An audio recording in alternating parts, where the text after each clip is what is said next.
Assalamualaikum warahmatullahi wabarakatuh.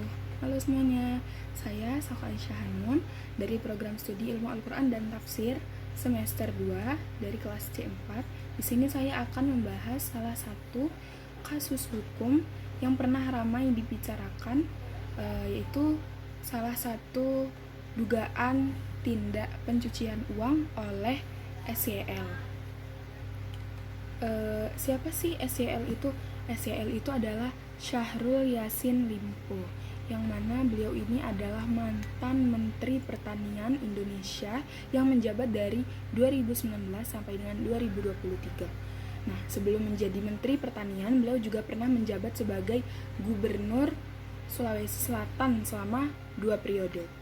Berawal dari KPK yang menjadikan SYL sebagai tersangka atas dugaan pemerasan, gratifikasi, dan tindak pidana pencucian uang atau TPPU pada 26 September 2023 lalu, yang mana diperkirakan totalnya itu mencapai 44,5 miliar selama 2020 sampai 2023 di Kementerian Pertanian itu. Pencucian uang itu apa sih buat kalian nih yang belum tahu apa itu pencucian uang? Pencucian uang itu adalah proses penyamaran hasil uang kejahatan agar terlihat seperti berasal dari sumber yang sah.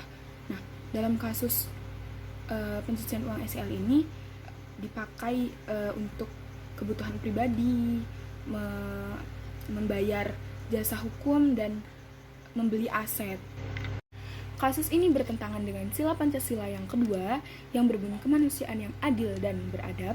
Nah, tindakan korupsi dan pencucian uang ini mencerminkan ketidakadilan terhadap masyarakat, yang mana seharusnya uang itu digunakan untuk kesejahteraan masyarakat, malah digunakan untuk kepentingan pribadi.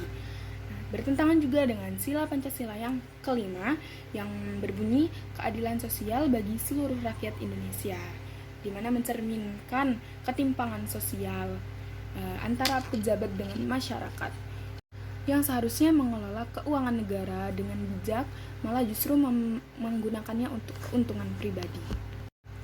Nah, dalam hukum Indonesia, pencucian uang diatur dalam Undang-Undang Nomor 8 Tahun 2010 tentang Pencegahan dan Pemberantasan Tindak Pidana Pencucian Uang atau TPPU. Nah, di pasal 3 undang-undang juga menyebutkan bahwa akibatnya itu bisa mengalami penjara maksimal 20 tahun dan denda maksimal sampai dengan 10 miliar. Selain itu, SYL juga dapat dijerat dengan pasal 12B UU Tipikor atau Undang-Undang Tindak Pidana Korupsi tentang gratifikasi. Kasus pencucian uang yang melibatkan mantan Menteri Pertanian Syahrul Yassin Limpo ini masih berlanjut sampai sekarang. Meskipun SYL telah divonis 12 tahun penjara, namun KPK terus mengembangkan penyelidikan yang mana diduga mencapai angka 60 miliar.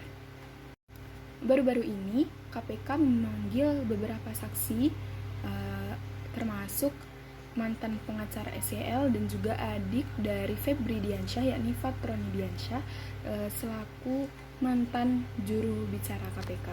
Nah, dengan ini terlihat bahwa kasus ini masih terus berlanjut dan menjadi fokus perhatian KPK atau Komisi Pemberantasan Korupsi. Di dalam kasus yang menimpa SYL menunjukkan betapa pentingnya integritas dalam penyelenggaraan pemerintahan.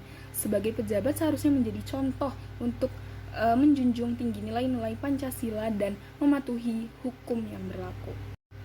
Uang yang disalahgunakan tadi seharusnya bisa dipakai untuk mendukung program pertanian, membantu para petani, atau meningkatkan kualitas pangan di Indonesia. Tetapi malah dipergunakan untuk hal-hal yang tidak seharusnya, seperti yang saya sebutkan tadi.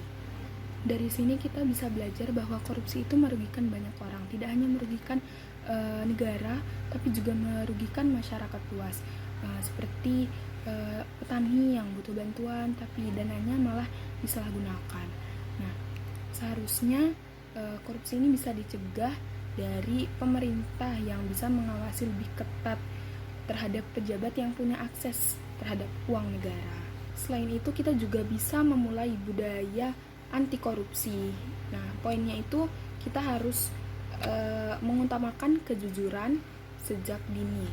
Nah, berawal dari seperti di lingkungan sekolah, lingkungan kampus, lingkungan tempat kerja, dan juga lingkungan sehari-hari di masyarakat.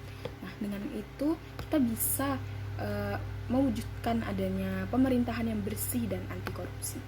Baiklah, itu tadi penjelasan singkat saya tentang kasus pencucian uang SYL. Nah, semoga video ini bermanfaat dan bisa menambah wawasan kalian semua. Jangan lupa di like, di komen, and share. Jangan lupa juga di subscribe. Terima kasih semuanya. Wassalamualaikum warahmatullahi wabarakatuh.